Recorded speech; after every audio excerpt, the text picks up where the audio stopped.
The last style bender, Izzy Adesanya versus Marvin Vettori, the Italian Dream.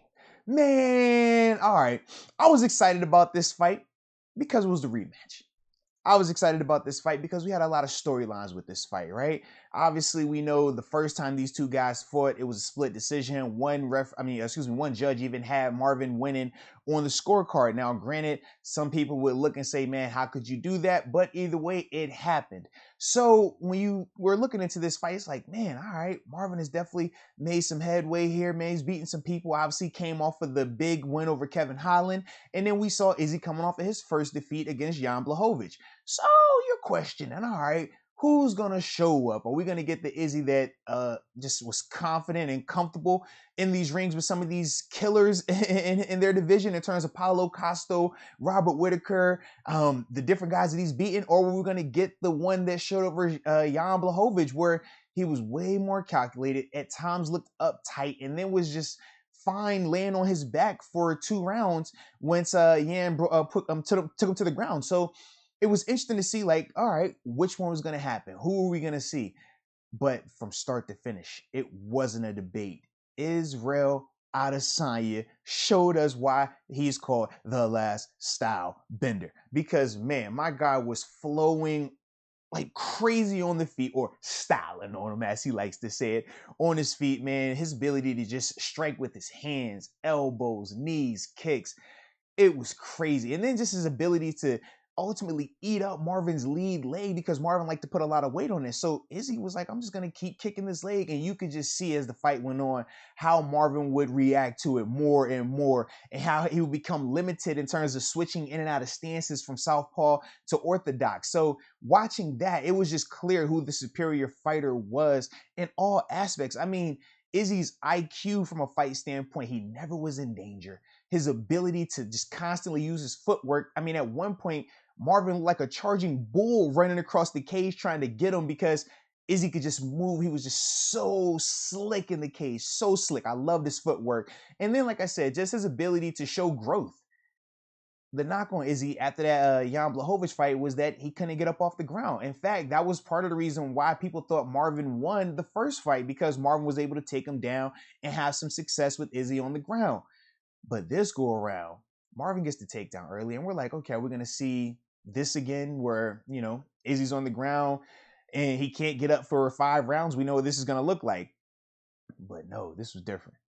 Izzy, I don't know if it was him being the bigger fighter, because obviously he wasn't fighting at 205 for this. He was back at his normal weight class. So I don't know if that played into it, along with just technically he did some things that were a lot better to, number one, put him in better positions when he was taken down. But number two, a lot of them were just helping him to fight off the takedown before it even would happen, man. And just in terms of his stance and ability to peel at the hands and do these little elbows that he was doing to Marvin, man. So it was good. But I will say this with Marvin as well.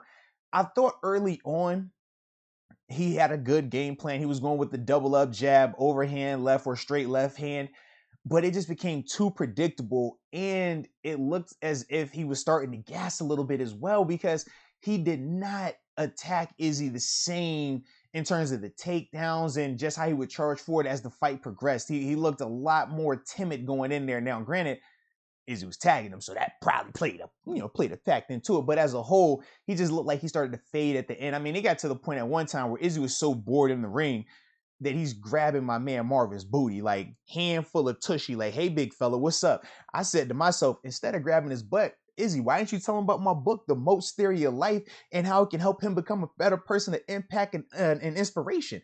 I'm like, Izzy, you could have just told him go to mosttheory.com, get the book. It will give you all of my principles on how I was able to succeed in life, and things that I still use in my life, my marriage, my broadcasting. That's what I was thinking, Izzy. But Izzy wanted to grab booty. So instead of that, I had to leave the book on the shelf. But either way, mosttheory.com is what I would have told him if I was Izzy.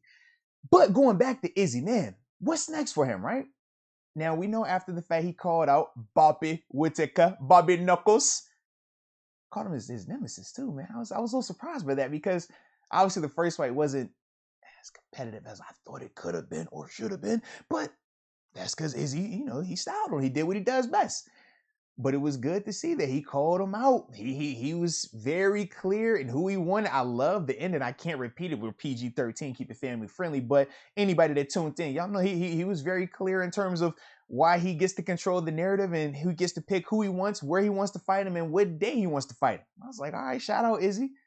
But then old Robert Whitaker, he's game, man. He went on his social media and responded. He said, man, rest up. I'll see you soon. So that's an exciting fight. I'm definitely down to see that rematch, especially seeing how Robert Whitaker has been able to bounce back from that Izzy loss, right? We know what Bobby was before the Izzy loss, and we've seen him after the Izzy loss. Bobby is still Bobby. Bobby can still get after it, man. And he's evolved as well. We saw that in his previous fight. So I'm down to see them running back. I'm also interested to see, like, all right, who else is on the market, man, for Izzy? Like, would you want to bump up at 205? Try that again? I know Derek Brunson, he was tweeting out a little bit about it, talking about he said he wanted to fumble the bag twice. So we're like, all right, that could be an interesting one as well. I'm not as excited about that, even though Blonde Brunson is undefeated. He is. I'm just not a fan of that versus Izzy right now because Izzy is on one. But Izzy versus Bobby Knuckles, man, that rematch could be intriguing. So y'all know how we do, man. Let me know in the comment section what y'all think. Huh? Who you want Izzy to fight? Get the rematch versus Bobby Whitaker or the rematch versus Derek Brunson or versus anyone else? You let me know, man. Or should he move up, right? But either way, I appreciate you for tuning in. And until next time, baby. Peace.